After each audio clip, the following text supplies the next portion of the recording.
advancing, that person will start to take the back seat and lose the voice that they had. Yes. They Yeah. won't express that they see something wrong in the family to mom and dad because they don't want to rock the boat, but yet they lose their voice. And now when they grow up, you're saying then they'll self-sabotage themselves probably through school, through uni, and whatever it may be. That's it. Yep. And so perfect example, like I'll just use a personal example with myself. My inner critic came up when I was doing uni work and I'm like, I'm focusing on this. Then I wasn't having enough time to put it into my business. The self-sabotage factor is like, maybe I should just give up on my business. Maybe I should shut it down completely. Maybe it's not actually helping people. Yeah. Maybe I should just give up. And then sometimes that becomes action. So then maybe if I wasn't feeling confident enough and I wasn't challenging my inner critic enough, and I wasn't listening to the fact that I'm trying to self-sabotage and I'm not putting enough self-care in there, then the action would be I would shut down the business. I would go and actually hold myself back because of something someone else said. So And it could have been years ago somebody said this. could have It been didn't have to something be like from just childhood. yesterday. Yeah. Okay, so this kind of self-sabotaging to me, it essentially sounds like self-gaslighting almost. Yes, that's a perfect way to explain it. We're gaslighting ourselves, we're denying ourselves, we're withholding from ourselves, we're giving ourselves counter advice, we're giving ourselves reasons and stereotype reasons not to do things. But that isn't because we are bad. It's not because that's about our character. It's not because we're lazy or we always give up or anything like that. It's because there's a message that's been sent that we have taken on board as part of ourselves, but it's not. But we can start seeing ourselves as lazy then. We can start seeing ourselves as an underachiever or an overachiever and we need to stop. But in actuality, we're not living the life we're supposed to live. Yeah, The life that we're 100%. built and designed to do, we're not doing it because someone else has put something in our head. But now, how does that play out in a relationship between a mom and her daughter, or a mom and her children, a father and his children? How does that play out even in a relationship, a romantic relationship, that these types of things can take place? Yeah, so if it starts with the parent relationship, the parent might say stuff like, perfect example, you're lazy, you don't get anything done. When you go to uni, you're never going to get it finished. And then, they come into your room and they're like, oh, your room's so messy. You're such a messy person. You never get anything done on time. Look at the time. So you pick up all of that stuff. Then you go out into the wider world. And the criticisms are underneath the skin, so deep inside your heart and your soul. So you go into a relationship and say the partner says something like, they might say a small criticism. So they might be a healthy person and you might be in a completely healthy relationship. They say a small criticism and you immediately go back into, oh, this is just like it was with my mum. And I feel like I'm being criticized exactly how she criticized me. Therefore, I'm going to completely shut down. Even though they didn't say something that bad, I'm going to shut down completely. I'm going to take this on board as it's something about me. And that means that I'm a bad person and they don't love me anymore. And I'm never going to have the relationship I want, et cetera, et cetera.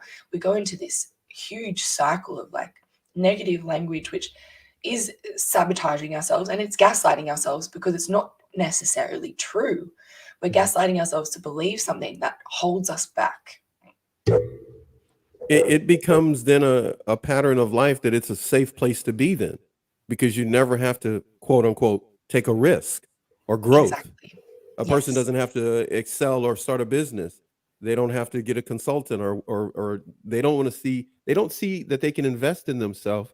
If that's the case, we're going to turn this into a business meeting after a while. Exactly. We're going to start talking about money after a while. We can do that too.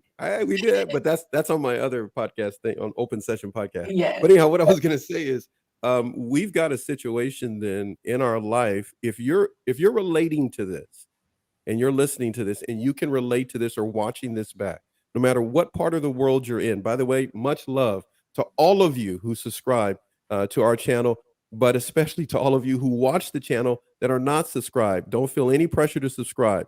just keep watching our guests like Sarah and the shows that you will see here, as well as Open Session Podcast, our YouTube channel that will be in effect pretty soon over there as well.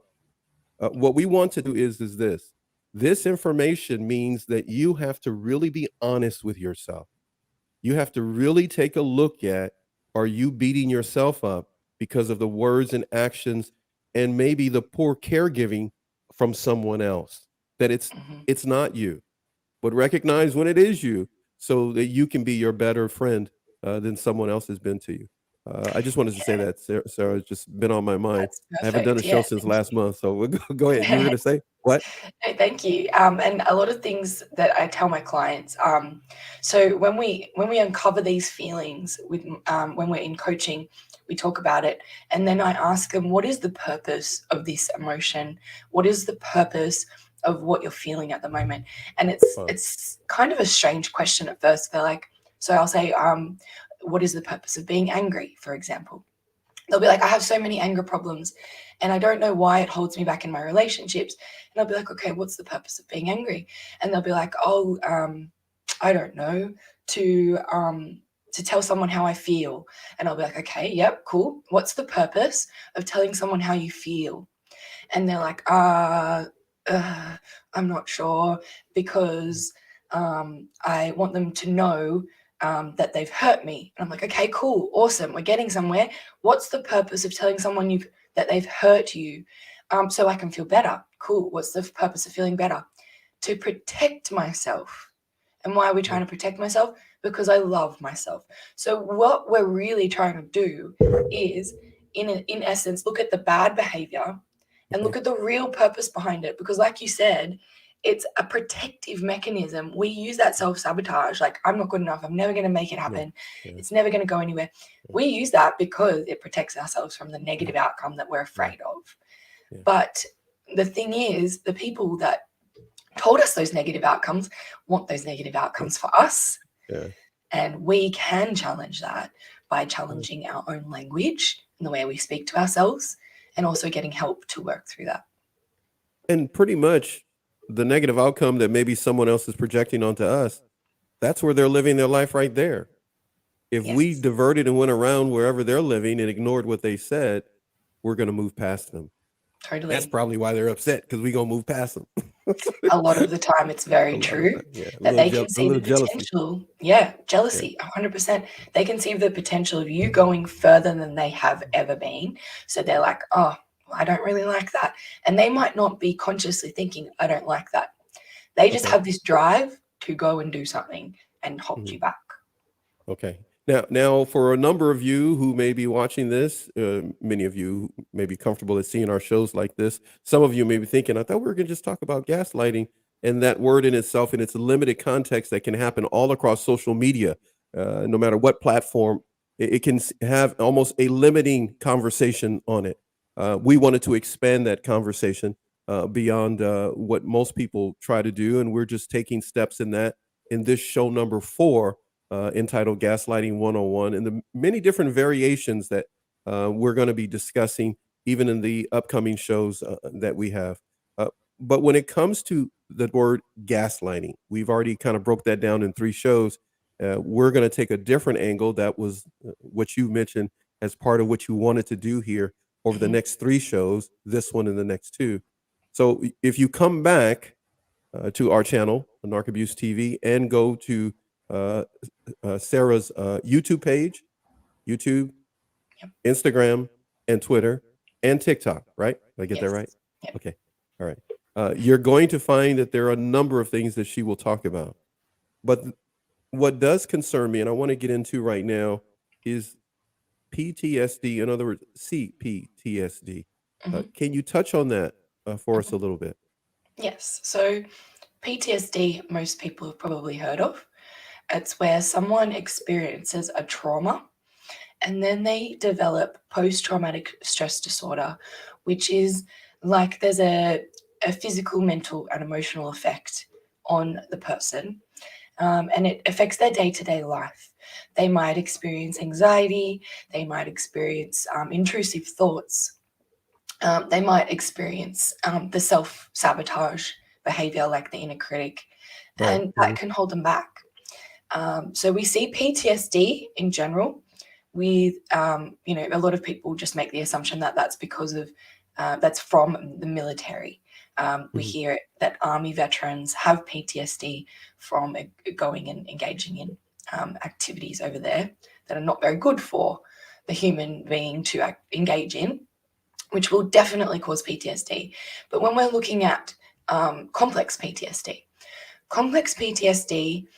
that's why it's called complex, is because it's a buildup of very small traumas that might not seem significant at first. So, say you've experienced one small trauma, you might be able to get through it, quite easily. Say it's narcissistic abuse, but not Hmm. on a grand scale from your Okay. parent. You kind of realize this isn't really right. Maybe you move in with another parent, and you're like, back on track. That's a small trauma. But say you're experiencing daily trauma with a parent who's neglecting you and narcissistically abusing you, then you've also experienced sexual abuse.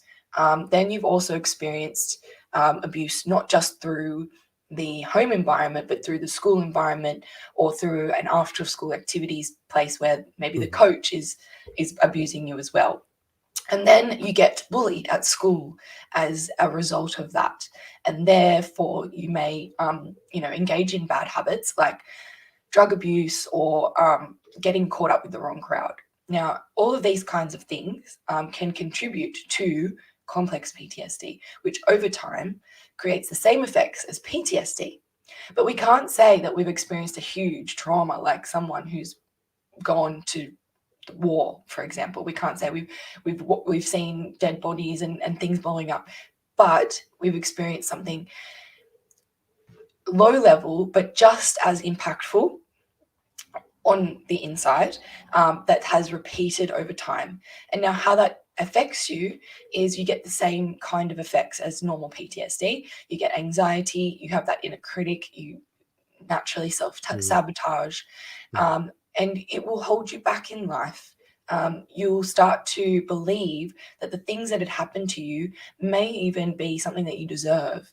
You might go, this always happens to Wow. me, and I kind of deserve it. Now I'm expecting it to happen.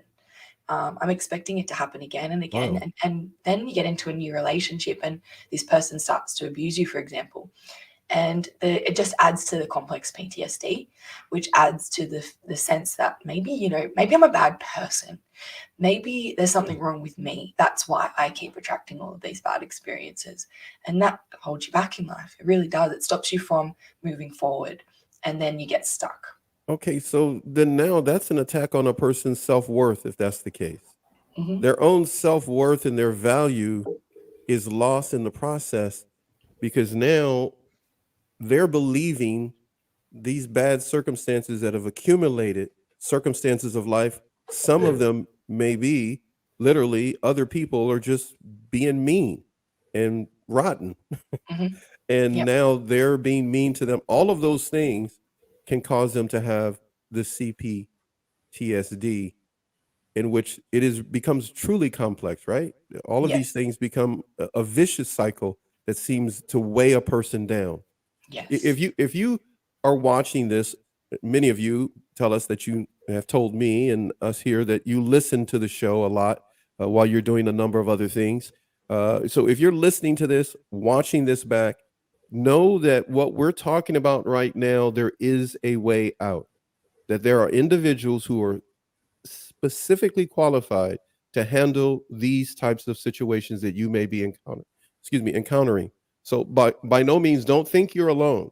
And this discussion today is to open up this aspect for those of you who may be watching our channel to know that Sarah and others, many of them have been guests on our show, and in the mental health community are there to let you know that this is something you can talk about and get some help from. Reach out to Sarah, and she can help you with some one-on-one coaching. Sarah, Yes. anything else, please? Yeah, just that when it comes to complex PTSD, you might not know that you have it. You Mm, might realize wow. that when it comes to looking at your life, you're like, oh, wow, I did have a few traumas. it's really affecting my life. Like I wake up in the morning and I have these intrusive thoughts about those things that happened to me, and I've got this anxiety. You might notice that. And you might go into therapy, you might go into, get help. And then you say to the person, I haven't experienced that much bad in my life, but I just have this sense of, unhappiness and I like a sense that I can't move forward and a sense that I can't do things that I want. And then when the person comes in and we start to uncover what those traumas were, they are all just as significant as each other, and they all deserve as much work to move through them. And unfortunately, you have to go into therapy for a little while to move through these things. And there's a lot of different techniques that work for different people to move through them. So do know that if you try something and it doesn't work, that there are many ways to approach the same thing, many ways to heal the same thing. It's like they're saying, there's more than one way to skin a cat. Okay. Yeah. But yeah, there's many ways to approach CPTSD, but it's a matter of just addressing it. And a thing that I'd like to tell people is exposure therapy is very, very powerful when we look at the things that have affected us. The problem with PTSD and complex PTSD is that it's become like a record on repeat in the brain. So it's going around in a circle, and then the trauma happens and it creates a scratch on the record. And now, unfortunately, the record is going, and until we go back to that experience and we go, okay, so what happened here? Let's go into it. Let's look at it. Why is it making me feel this way? And now let's see it from a new perspective, a new lens, a new lens that's going to give you power moving forward. As soon as they start to do that, then the record goes like this, and it goes back onto the normal turnstile, the way it's supposed to be turning. And then we can address, maybe it comes back onto another scratch and it starts going again. We address the other trauma and we keep addressing more traumas until we're kind of feeling like we've got a hold on what was happening back there, and it's no longer affecting our life right now, where we're not going, oh, I don't have anxiety anymore. I don't have those intrusive thoughts coming in. It's not holding me back. And when I go to try something new, I don't have that inner critic going, maybe you're not going to be able to do it. Maybe, it's going to fail, or whatever that may be. So the actual thing that could be affecting us in the moment, creating this anxiety, creating all these situations and emotions that we're feeling, we may think it's a person in front of us, and it could be, that could be part of it. It could be a big part of it, but we may need to do some emotional excavation and become an emotional detective in our own life. Yes. And start to really look at what happened at certain moments in our life. It's almost like it's like we have to make an emotional timeline. We'd have to, Totally. it's like a crime scene. You have to sit there, and the chalk outline is a dead body, and everybody start, okay, we know we got a dead body. Let's walk this back and see what happened. Yeah. And And there's that's kind of what actual, you're saying. like a crime scene, there's Yeah. actual spots that you're not going to be able to uncover. There's actual Okay. spots where you're going to be like, there's just a missing bit of information here, and I'm not Yeah. quite sure what it Yeah. is. Yeah. Sometimes, this is a little bit shocking to some people, but sometimes there's a reason why we don't want to look at that. And sometimes it's too shocking for us to look at. And sometimes it causes Okay. more I'm sorry. trauma Time out. to look at Sorry. it. That was good. Hold on a second before you go any further.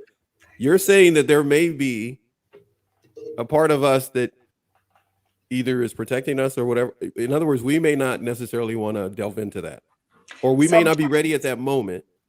Yes. Sometimes we're But not ready in that moment to okay. dive into that. And sometimes, for example, you might be going through life and realize that a memory has popped up that you have not remembered in years and years, and go, how the And it hell, just how on earth did I forget that? where did that come from? Yeah, like how did I even forget that? That was so significant in my Yeah. life. Yeah. And it might be because you're starting to do trauma work now, and you started to move through some traumas, and now your mind has, or whatever, your psyche, your emotional mind and body connection has decided it's ready. I'm going to let that come up now. And then you've got to deal with it. And it's really hard, because if you're not sure how to deal with it, it's like you're going through a new trauma. It's not re-traumatization. It's a completely new trauma of having that realization. So it's really important, if you're not able to get to therapy, anyone out there who's like, I can't afford therapy or I haven't found the right person, grab yourself a journal and start writing down these memories and start processing them yourself and start understanding why they may have happened or why you're not able to move through them at the moment. And there's many resources online to help you, but you're not alone, 100% not alone. There's a lot of people going through the same stuff. Many people may know the answer to what I'm about to ask you right now, but there's a reason why I asked this question. By the way, I love that cup. I just noticed. That's one of our cups. Yes. Okay, I'm sorry. I just noticed it. So I'm so into the conversation, and I just noticed awesome. the cup. Okay. Oh, wait, hold on a second. Let me product placement here. Oh, let me get a sip of something here. Oh, just gotta double whammy. Right this way. Okay, all right. Enough of goofing off. Okay, so when it comes to us actually journaling, now a lot of people may hear that and go like, I'm not doing that. When I need to write it down for her, I remember what it was. But when you mention journaling, as many do that are guests that come on the show, speaking to our viewers again, mostly individuals beginning their journey, journaling is important because this is you dissecting the scene of the crime. Yes. Just like a police officer would, as we see them in the shows, somebody has taken out a notebook and is writing things down. Yep, so the journaling is important because why? I know I just said a bunch, but I'm handing that to you. Go ahead. I've got a really good metaphor for that. So imagine you've got a pot on the stove and you've got too much water in there. Or maybe let's say pasta, because pasta tends to bubble over. Right, you've got pasta with a bit too much water. The pasta is starting to bubble over and you've got all these bubbles coming on the top. Mm-hmm. Now you can go, yeah, I can see the bubbles on the top and that's fine. You're cool. That's what we're doing with our brain. Okay, got it. But when we go to journal, what we're doing is skimming that off the top and we're taking it off the fire. We're going, you know what? That's just too much for my brain to handle right now. I'm going to take it out. Once it's out on the paper, funnily enough, you realize it's not floating around in your head anymore. It's actually on the paper. And journaling has this funny way of mentally giving you this relief that you don't have to hold it in your head anymore. It's on the paper. And you don't even have to keep the paper anymore. You can throw the paper out, you can burn it, or you can keep it there and you can come read it later, but you don't have to keep it in your head. Yeah. You're making me want to dance. We can stop the show now. And that's where the anxiety comes from, because it's going like this. I'm sorry, please go ahead. That's where the anxiety comes from, because it's bubbling. It's bubbling and we're going, oh no, oh gosh. And until we take it off the fire, it's not going to stop going like that. Yeah. We need to cool it down so that we can really see what we have underneath all those bubbles. We need to really look at our situation. Now, if we look at our situation and someone else on the outside is telling us, well, it's not that bad. Everybody goes through that. You need to just suck it up. We need to do what then if we're getting that kind of treatment or advice? Yeah, so if we're getting dismissing treatment from people who don't quite understand what we're going through, firstly, it's best to be nice, Sarah. Be nice, Sarah. It's a family show. Nice. Firstly, it's best to tell ourselves that person has no idea what they're talking about. Right? that was really good. Ooh, you had me for a second. I was going like, "Where's my mute button?" Just in case you said. Tell them to, You did good, my friend. Go ahead. Yeah. Go ahead. So you don't have to say that to their face. You really don't. You would. I've had experiences. I've had experiences where someone said something to me and I've wanted to be like, you know what? But mentally, I will say, you know what? They haven't actually been through that experience themselves.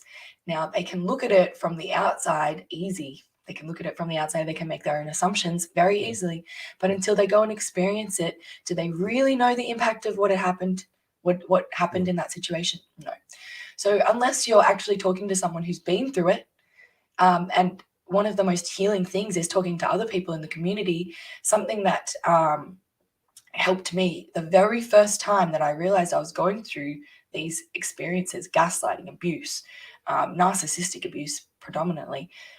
I went onto Facebook and joined groups about narcissistic abuse. Now, Okay. one of the most healing things before I even did therapy was just seeing these posts from other people saying, "This is what happened to me," and I'm like, "Oh, that's very similar to my experience." Scroll down, another one. Whoa, this is the same as my experience. Keep going, keep going, keep going. There are thousands of people who have experienced exactly what I've experienced. Wow, I'm not alone. Then you decide to make a post and you get all this support from people, and they're saying, wow, we know that, we know what you're going through. You're not crazy.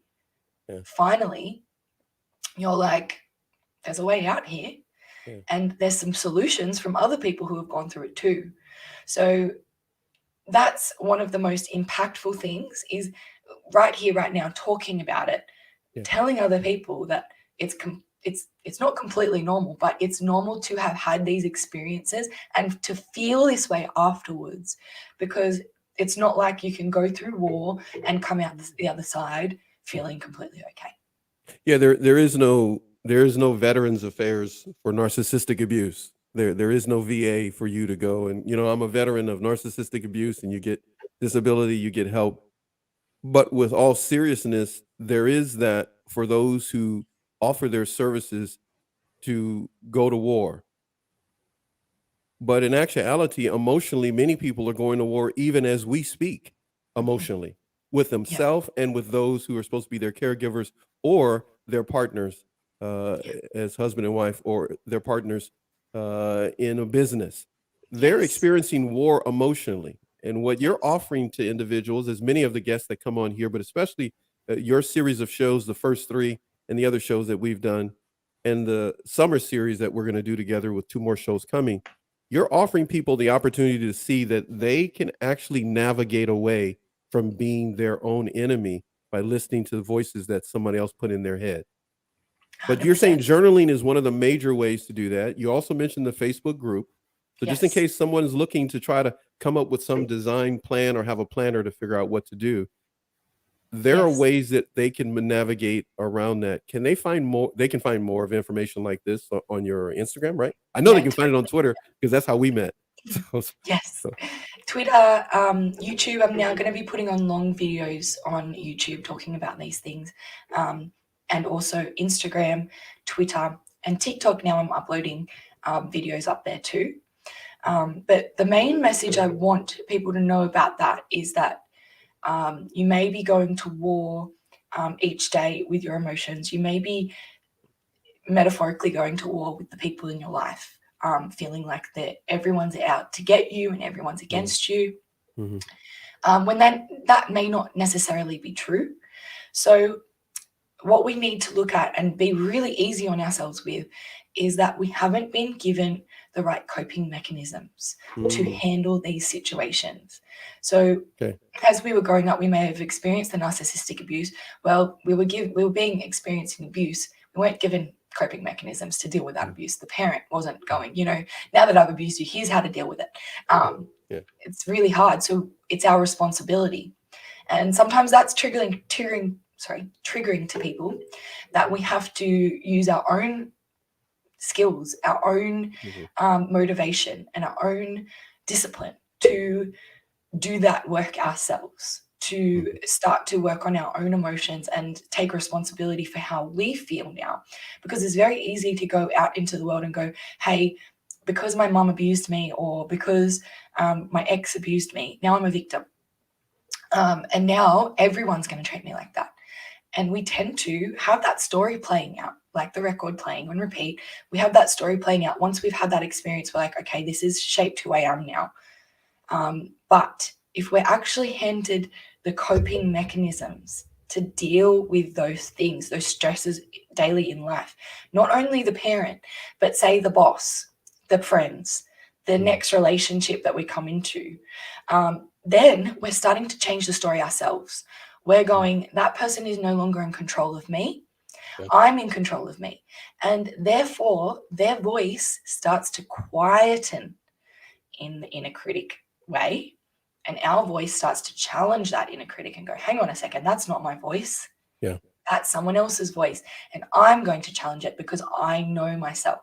And that's what I mean by coming to a strong sense of self by working on these coping mechanisms, which help us to know ourselves so no one else can pretend like or assume that they know us and manipulate us in return. Right. Us being in a position to do so, I'm gonna toss this your way, and then hopefully I get a chance to show you a couple of things. I just love that cup. I just love that. No. Boodle's Art Gallery came up with the custom design for that cup. So everyone, please feel free to go to Boodle's Go Art Poodles. Gallery, which is on Instagram. And I don't know, check out their Shopify. They got a lot of stuff. They got tons of merchandise too, but they handle this shirt. They do a lot of things for us because they want to keep our shows going. So we truly appreciate them helping us out. I want to toss this your way. Formation. Now I'm taking from the notes, some of the notes you sent me for this particular episode. Formation.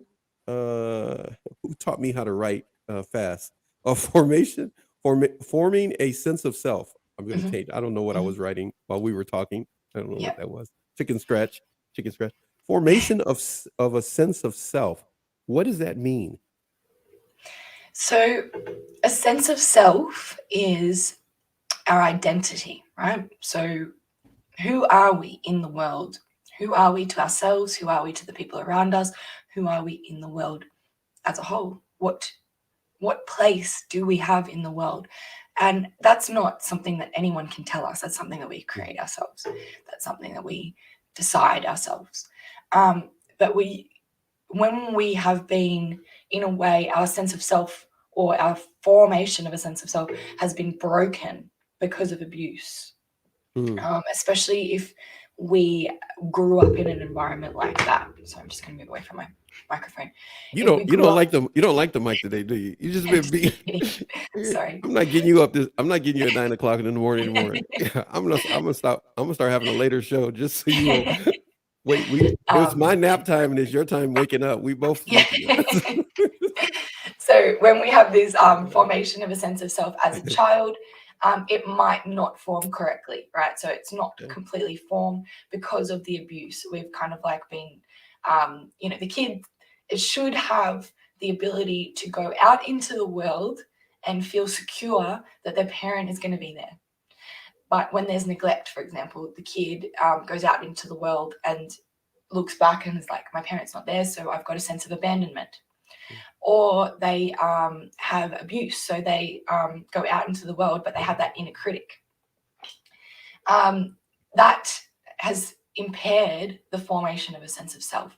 And a strong, true sense of self would be one where we feel confident to make our own decisions, trusting our own choices, feeling like, whenever a problem arises, we're able to solve that problem without breaking down. So now when we're adults, we've realized that that's been impaired and we're like, oh, things in my life are quite hard. I'm juggling, even myself, I seem like I have my head screwed on, but I'm still dealing with some of those things that I didn't get when I was a kid, and I'm juggling and I'm going, you know what, I'm still figuring it out. And that's okay, because now I've formed a sense of self that has enabled me to believe that I'm going to be okay regardless. But, there's still the inner critic that goes, oh, yeah, maybe you should quit your business. Maybe you should throw it all away. But then I challenge it and I go, hang on, whose voice is that? Whose voice is that? Is that my voice? Because my voice, I don't think my voice would say that. I think my voice would say, just keep going. You're going to be okay. Don't worry about it. So when we I love that. I love that when you just said that. Yeah. I'm sorry, I just got to let that linger for a minute in my head. When you talk that way, as a father of daughters, I say, I love hearing you say that. Because that formation of self can be attacked, but when you start layering one layer after another on top and forming that sense of self, now that I understand what you mean by that, that's just beautiful to hear you say that. That you have this conversation with yourself. It is about I love talking it. to I yourself. love it. I love it. And that's what I mean about journaling as well. It's kind of the same thing. We We do the journaling to talk to ourselves, and we go, you know what, why am I feeling like this? Because of this. And you know what, I'm angry and blah, blah, blah. And I'm starting to get it all out. Then when we start to do therapy and we start to do this self-work, and you know, it's not just therapy. You're going out there, you're doing your research, you're talking to other people, say Facebook groups, for example, and you're starting to realize that this wasn't my voice, this was someone else's voice. So I'm going to ask myself, what do I want? A lot of people don't ask themselves this, especially if they've been brought up in a narcissistic environment where their parent was telling them what they want. Their parent was telling them, if you don't do this, then you don't matter to me, basically. Like, you've got to do what I want you to do. And if you don't, there's something wrong with you. Kids who grow up that way are going to feel so guilty when they start to make their own decisions and start to ask themselves what they want. They're going to go, I don't deserve this. Like, I don't really, you know, why does it matter what I want? It matters what my family wants. So when we start to do that, it might feel really shameful. It might feel really, you might feel guilty. You might be going, this feels like really silly.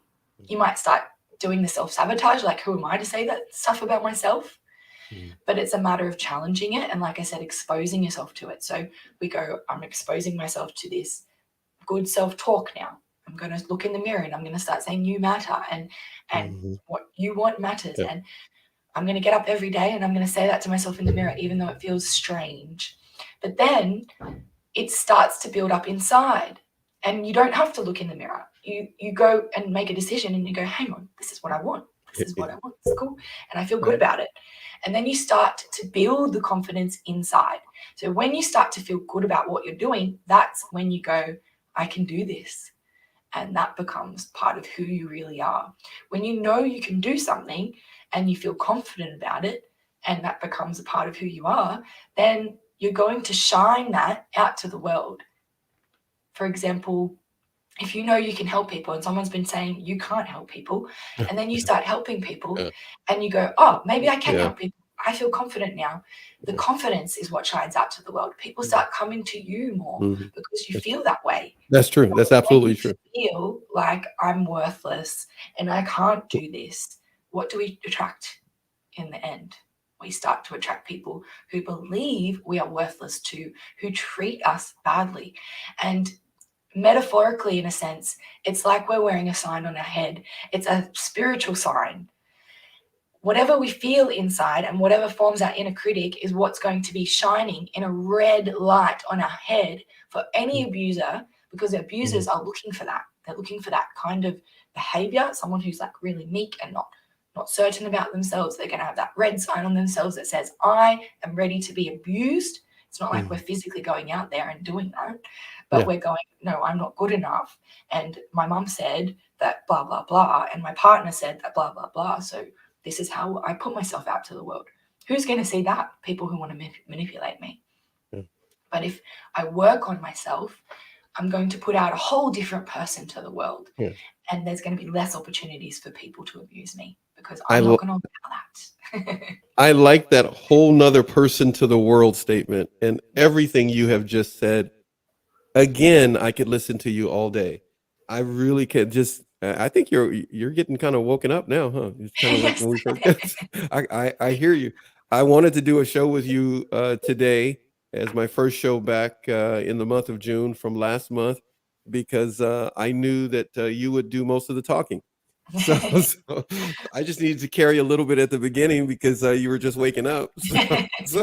And then I could enjoy the things you have to say. I've got to give some love to Of the Refrain, who's here, and especially I'm going to give some love right now to Dr. Marnie Hill Fredero.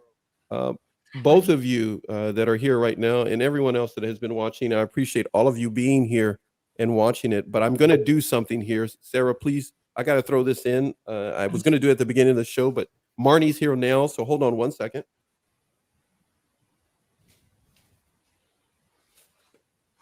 Here I am. All right, so I received something in the mail. You see a little mail thing there. Here, and it was, I'm going to set this aside. It was this. Now, everybody may or may not be able to see this. You kind of see it's kind of glossy. True This is secret a this is a book Dr. from Marnie. Marnie. She sent me. It is her latest publication. I may not be doing it justice here in our little setup here to be able to see it. It's True Deceit, False Love.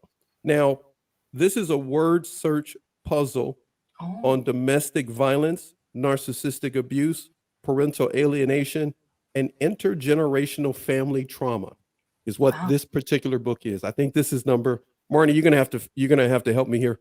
But I wanted to connect this, and everybody's gonna understand this as soon as I get done here. Um, yeah, I think this is book number 6. I could be wrong. Oh, wow. I've Amazing. lost how many count. You keep cranking out books, Marnie. So the doc has made this her purple. I'm just calling it her purple Yeah. collection.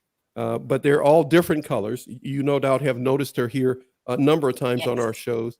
But I'm going to say this now because Marnie is here and Sarah's here. I'm hoping to put both of you two together for a show. Awesome. Now I'm going to have to do what I normally do, go behind the scenes and put that together so we can produce and direct the show together. But it'll be a special show that we may be able to do together, and we'll work that out. So Marnie, That'd I be know you're there. So I'm seeing what she says. Okay, everybody, here we go. I'm going to do some things on the screen, but I wanted to tie that into what you just said. Yeah. As you see, of the refrain says beautiful message. What you just mentioned is really information. It's like the foundation for someone to move forward, Yeah. to not be held down by the past or weighed down, as it were, things hanging around their neck from the past, emotional backpack full of stuff that they don't need anymore.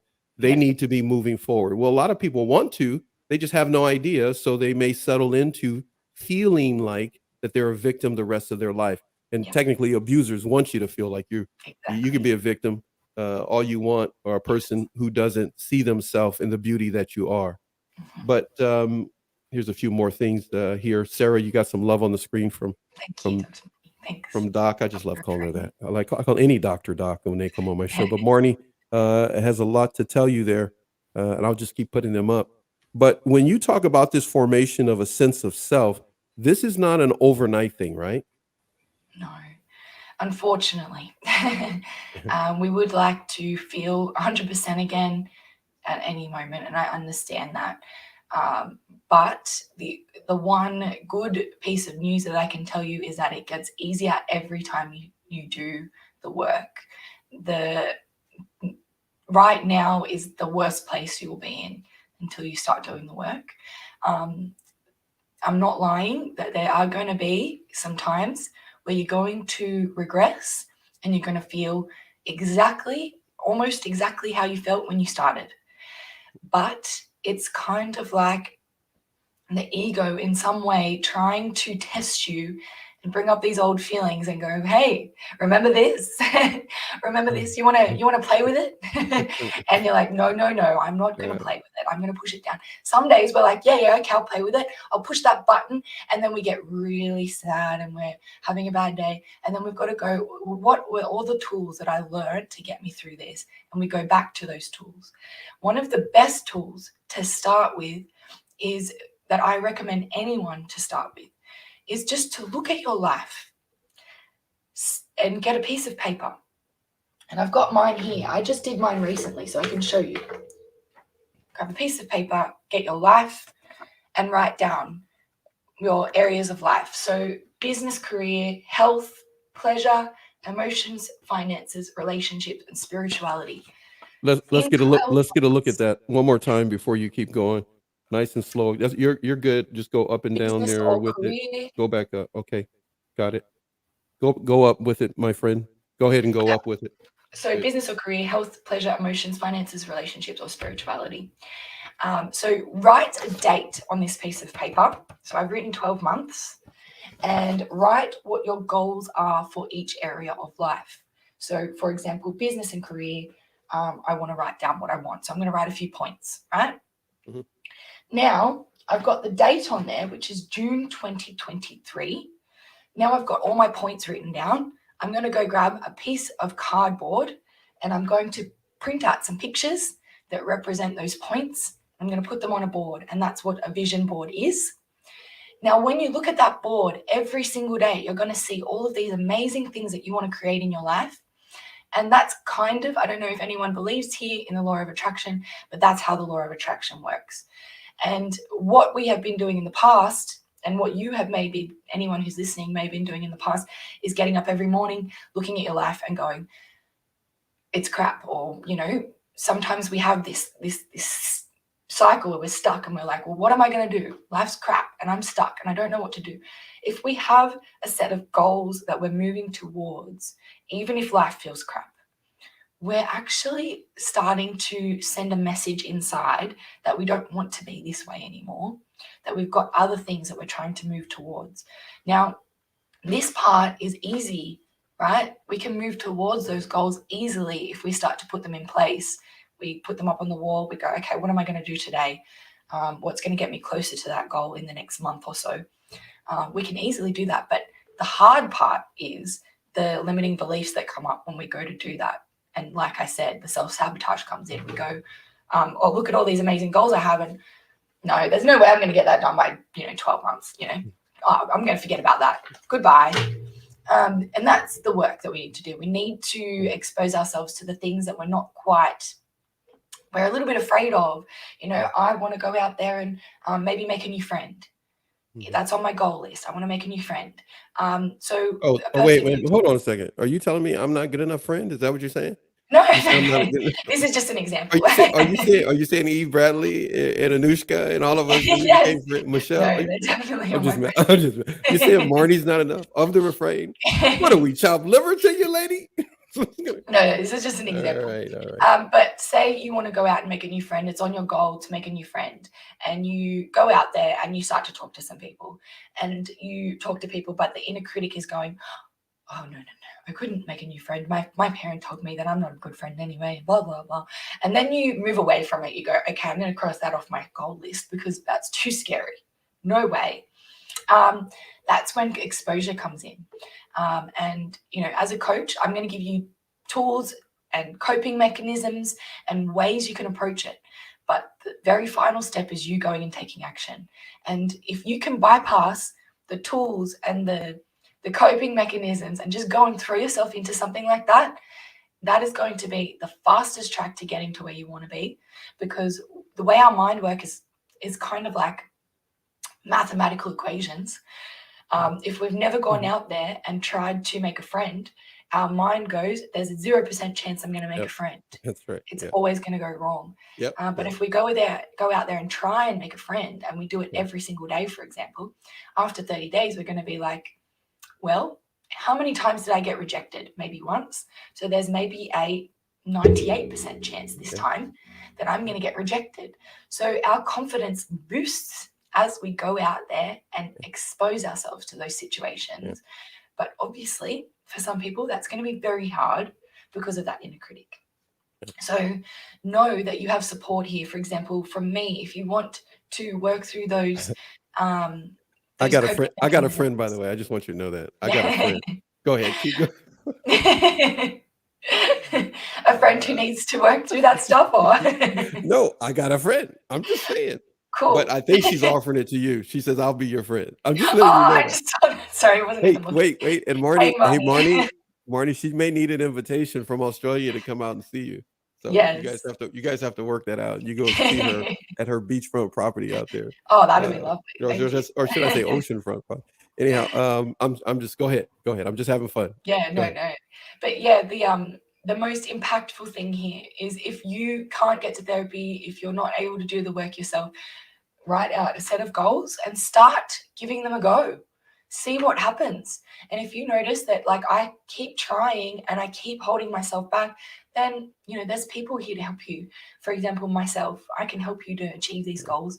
And it's just a matter of let's go through the emotional work and see what's holding you back, because usually it's a emotion, a thought, or a timeline thing. I use timeline therapy to help my clients to move through things that are holding them back, especially regarding PTSD or CPTSD. Like I said, the record's hitting on repeat. Timeline therapy goes back and it takes the record off repeat. And it's a very powerful process that helps us to reframe what we went through and give ourselves the power in that situation. And a lot of my clients are looking for that.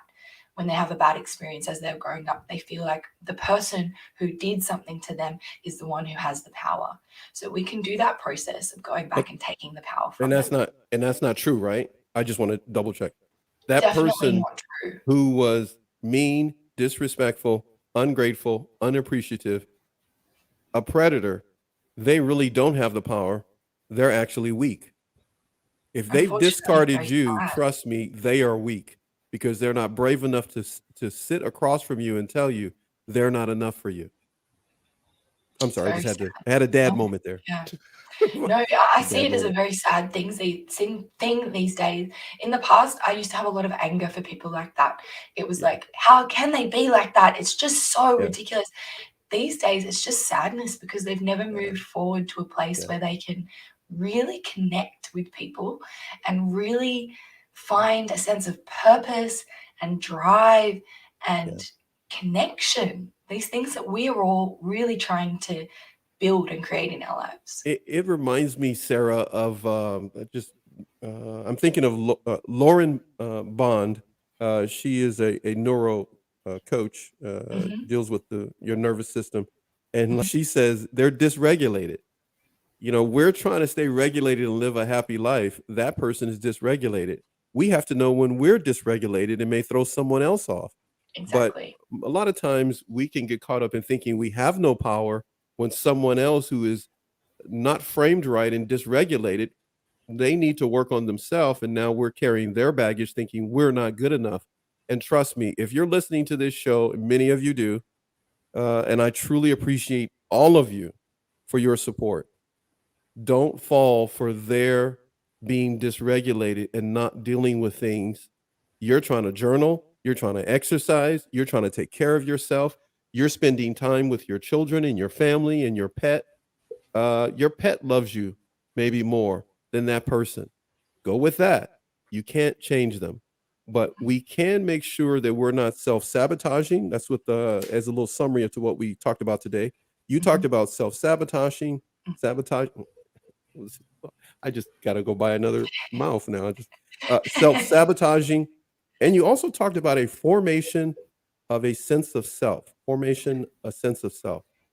That's what we talked about today. For more in-depth information, as with all of our guests here on NARC ABUSE TV, NATV Network, please contact our guests. We just put the shows on. We don't carry the content. Our guests, they provide the content as well as the coaching or whatever it may be. Feel free to connect with them. Next time we get together for this summer series from Sarah, she has in show number 5, which will take place next month, we'll talk about denial, the trauma bond, and the cycle of abuse. I believe is what you outlined to me. And then Mhm. we have another show coming. I'm not going to tell you what that is. You're just going to have to come back and pay attention to when I post it so that you'll be ready to see this free TV on NARC ABUSE TV Network. Thank you for my first show back, Sarah, and Thank you for having volunteering me. to do this. You did a lot today, but Yeah. I've got to get to one thing before you go. I had two, but we're going to do one.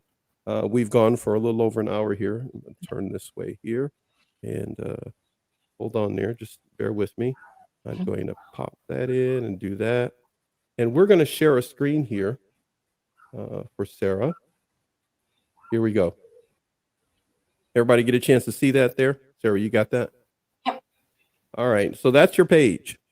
Yes. Now I'm going to scroll a little bit because I want to touch on. Well, I'm going to highlight something to everybody here. If you get a chance, hopefully everybody can comfortably hear me there, and I'm good. There's this posting right here Mhm.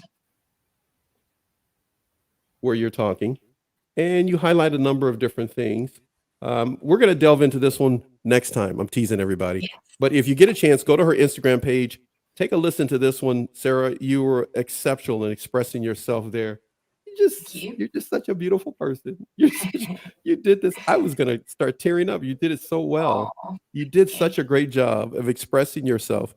Um, Excellent. Excellent Thank job. you so much. Excellent Thank mom. you. Excellent. Good job. Good job. So now I gotta. We were gonna talk about that, but I don't want to. I don't want That's to. I'm gonna okay. hold that one off. I want to Yep. get to this one right here.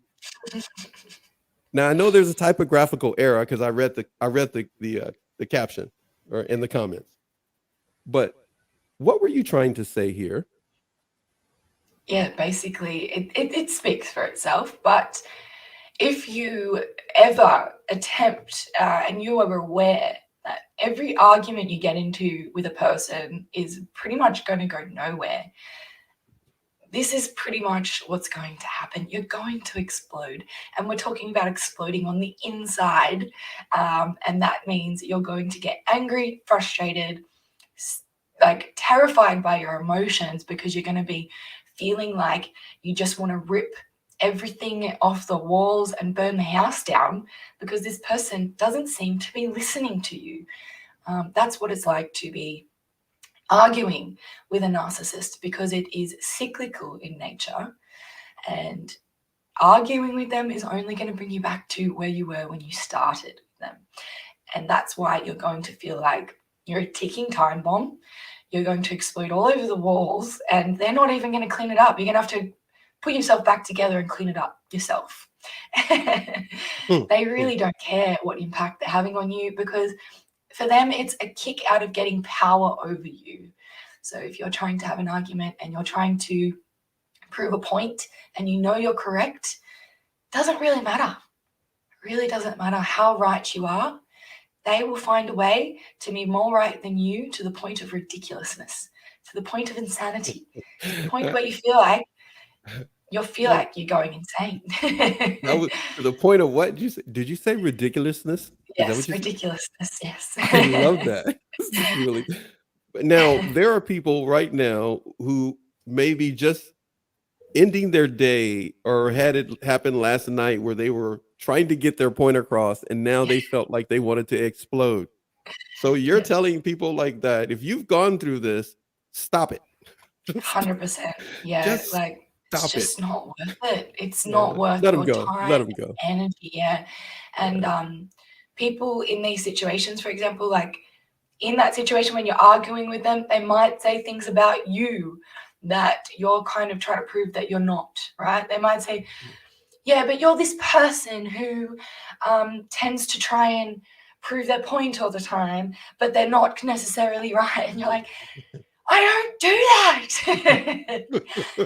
It's just not worth it. Just turn around and go, "Hey, they're not going to get it," and act like it's a water off a duck's back, where that's just going to float off my back. I'm going to shake it off, and I'm going to go and regulate my emotions elsewhere, because this is not going to go anywhere. And then I'm going to do the self regulation, which means I'm going to remind myself, I'm okay. There's nothing wrong with me. I'm totally fine. I know what I know in that situation, and whatever they thought was whatever they thought. Doesn't matter. I feel like I am. It doesn't matter if we don't feel like we're right. I know that I feel sane in the situation. I know that I know my own thoughts. I know my own self, and it doesn't need to be argued about.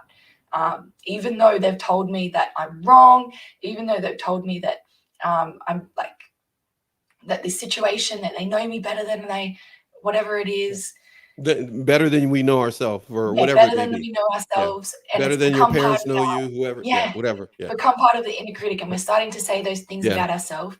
Go, wait a second, is this really true about me? Um, is this person, does this person really know me, or are they kind of projecting things about themselves? And if I stand up for myself and say something like, rather than trying to prove them wrong, if I go, hey, can you just not talk to me like that? Or I don't want to have this conversation anymore. It's not really going anywhere. And they don't turn around and say, oh, sorry, I didn't realize I was doing that. It means that this really isn't going to go anywhere. Like, it's really time to cut it where it is, walk away, do the self-regulation, and don't go back into that situation with that person, because you know how it's going to go. I've mentioned this in another one of our calls, and some people say this isn't true, but a narcissist or abuser, although they don't seem predictable, they are very, very predictable. Yeah, I've heard that a lot. I'm sorry, go ahead, please. You Yeah, were saying. So, what were you going to say that you've Yeah, heard it a lot? a number of people have been on the show, even when we first got started in 2020, and they would say that, and I would go like, "Wow, I didn't know that." And then the next person would say it, and it becomes a consensus that I'm hearing from people who are doctors and therapists and psychologists. They're all saying very predictable. Sam Vaknin, who was on the show, Professor Sam Vaknin, told that's what he said. Very predictable. It's like you can just pretty much like clockwork say exactly when the next fight's going to be, when they're going to go run away, when they're going to discard you.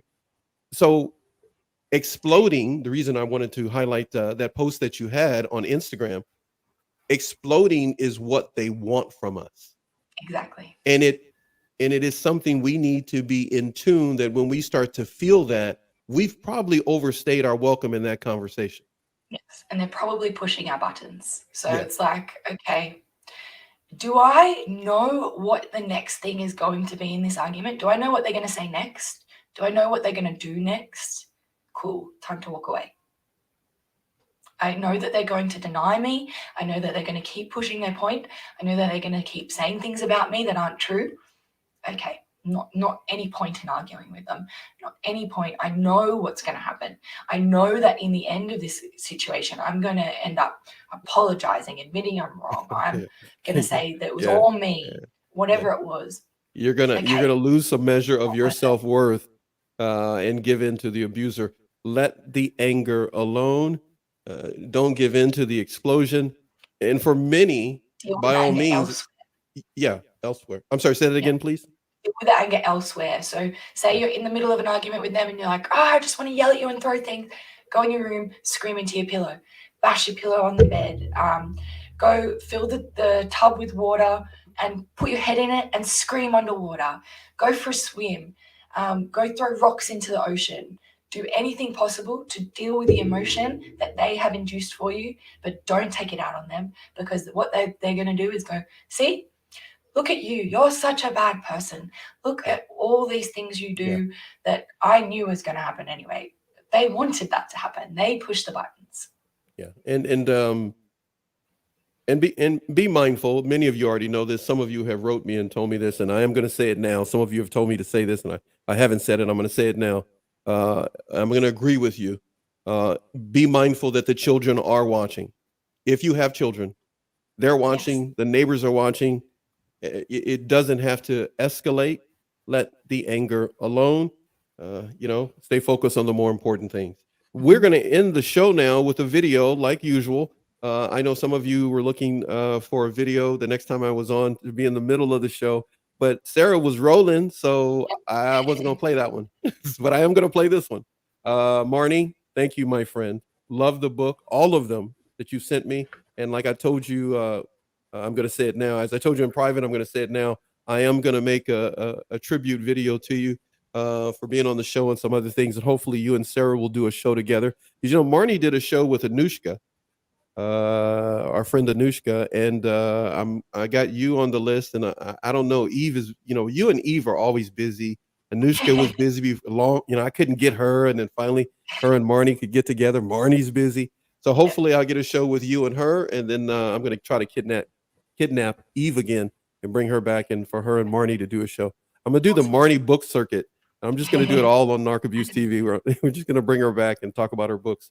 Awesome. Thank you so much. I know you've got some things going, but I'm not going to tell everybody and different things you're going to do. We'll talk a little bit after the show. I'm going to go ahead and give everybody a chance to see us wave. So we'll do our customary wave. Having everybody, we'll see you later. Thank you for getting up in the morning there in Australia, and here in California it's afternoon. But let me get over here so I can put something up for everybody. A thank you video for you, everybody. We'll see you guys again. So take care. We got it about ready. Get that wave, keep that wave going. Oh, that was good. That was beautiful. Here we go. Bye.